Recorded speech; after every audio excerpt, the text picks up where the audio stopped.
पूर्व श्लोक में भगवान ने योगी की प्रशंसा करके अर्जुन को योगी होने की आज्ञा दी, परंतु कर्म योगी, ज्ञान योगी, ध्यान योगी, भक्ति योगी आदि में से कौन सा योगी होना चाहिए, इसके लिए अर्जुन को स्पष्ट रूप से आज्ञा नहीं दी।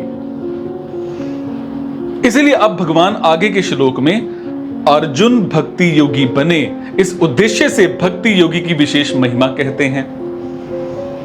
भगवान कहते हैं कि संपूर्ण योगियों में भी जो श्रद्धावान भक्त मुझ में तल्लीन हुए मन से मेरा भजन करता है, वो मेरे मत में सबसे ऊपर योगी है, सर्वश्रेष्ठ योगी है।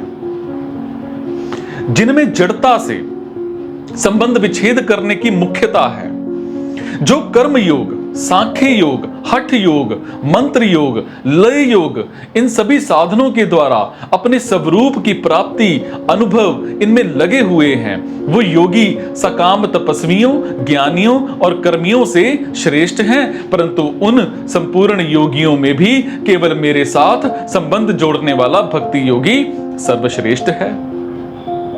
जो मेरे पर श्रद्धा और विश्वास करता है, अर्थात जिसके अंदर मेरी ही सत्ता और महत्वता है, ऐसा वो श्रद्धावान भक्त मेरे में लगे हुए मन से मेरा भजन करता है।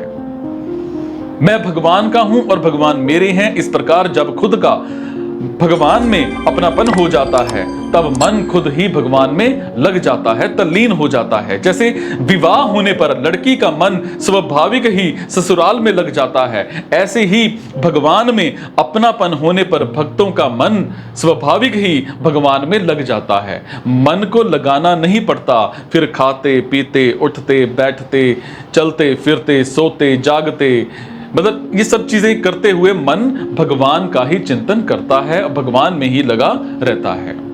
जो सिर्फ भगवान का ही हो जाता है, जिसका अपना व्यक्तिगत कुछ नहीं रहता, उसकी साधन, भजन, जप, कीर्तन, श्रवण, मनन आदि सभी परमार्थिक क्रियाएं, खाना पीना, चलना फिरना, सोना जागना आदि सभी शारीरिक क्रियाएं और खेती व्यापार नौकरी आदि जीविका संबंधी क्रियाएं भजन हो जाती हैं।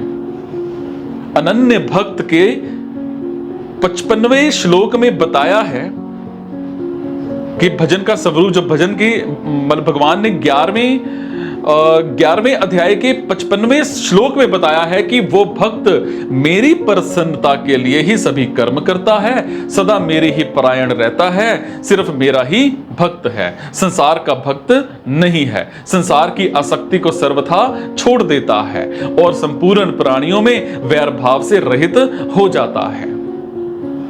संसार से विमुख होकर अपना उद्धार करने में लगने वाले जितने योगी हो सकते हैं, वो सभी युक्त हैं। जो सगुण निराकार की अर्थात व्यापक रूप से सब में परिपूर्ण परमात्मा की शरण लेते हैं, वो सभी युक्तर हैं। परंतु जो सिर्फ मुझ सगुण भगवान के ही शरण होते हैं, वो मेरी मान्यता में युक्तम हैं। वो भक्त युक्तम तभी होगा जब कर्म योग, ज्ञान योग, भक्ति योग आदि सभी योग उसमें आ जाएंगे।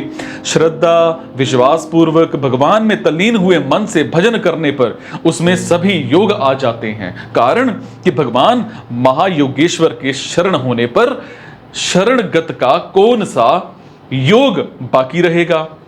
वो तो संपूर्ण योगों से युक्त हो जाता है, इसीलिए भगवान उसको युक्तम कहते हैं। अब युक्तम भक्त कभी योग भ्रष्ट हो ही नहीं सकता, कारण कि उसका मन भगवान को नहीं छोड़ता, तो भगवान भी उसको नहीं छोड़ सकते।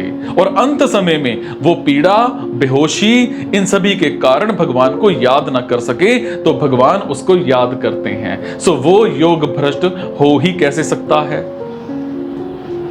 मतलब है कि जो संसार से सर्वथा विमुख होकर भगवान के ही परायण हो गया है, जिसको अपने बल का, उद्योग का, साधन का सहारा, विश्वास और अभिमान नहीं है, ऐसे भक्त को भगवान योग भ्रष्ट नहीं होने देते, क्योंकि वो भगवान पर ही निर्भर होता है। जिसके अंतःकरण में संसार का महत्व है और जिसको अपने पुरुषार्थ का सहारा, विश्वास और अभिमान है, उसी के योग भ्रष्ट होने की संभावना रहती है। कारण कि अंतःकरण में भोगों का महत्व होने पर परमात्मा का ध्यान करते हुए भी मन संसार में भगवान में अपनापन होने पर भक्त का मन स्वाभाविक ही भगवान में लग जाता है और मन को लगाना नहीं पड़ता। समझ पा रहे हैं? इस तरह से मन लगता है और यहां तक कि इसकी शरण लेते हैं, वो मेरी मान्यता में युक्तम है, ऐसा भगवान कहते हैं।